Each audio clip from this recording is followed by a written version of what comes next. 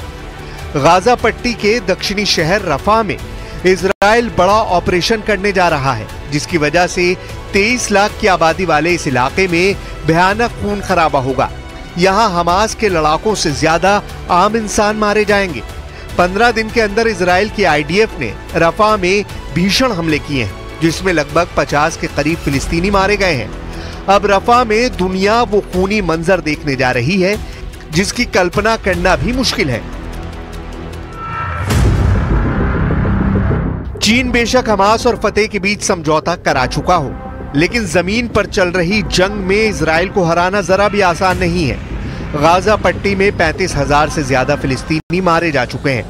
Hamas के लड़ाके अभी भी इजरायली सेना पर गाजा पट्टी और रफा इलाके से हमले करने में जुटे हैं। सुरंगों का नेटवर्क अभी भी मौजूद है जहां से हमास के लड़ाके हमले कर रहे हैं। अब सवाल उठता है कि 200 दिन की जंग के बाद भी हमास अभी तक इजराइल के सामने घुटने क्यों नहीं टेक रहा है। इसके पीछे है हमास के वो नेता जो आखिरी सांस तक इजराइल से जंग करने पर आमादा हैं। हमास फतेह एक साथ, रफा में डबल अटैक। हमास के जिंदा 4 टॉप कमांडरों की वजह से गाजा युद्ध लगातार 200 दिन से चल रहा है। हमास का शीर्ष नेता इस्माइल हानिया है जो अभी तक जिंदा है। दूसरे नंबर पर याहिया सिनवार है जिसे खान यूनुस का कसाई कहा जाता है, जो सुरंग युद्ध में बेहद माहिर है, वो भी अभी तक जिंदा है। तीसरे नंबर पर मोहम्मद दईफ है जो हमास आंदोलन की सैन्य शाखा इस अल दीन अल कासम ब्रिगेड का चीफ है और अभी तक जिंदा है। और चौथा है हमास का नेता खालिद मिशाल जो हमास की विदेश में राजनीतिक ब्यूरो का प्रमुख है, जो जिंदा है। अब देखना होगा रफा पर इजराइल के बड़े हमले से पहले हमास और फतेह गुट के लड़ाके इजरायली कोहराम को रोक पाते हैं या नहीं।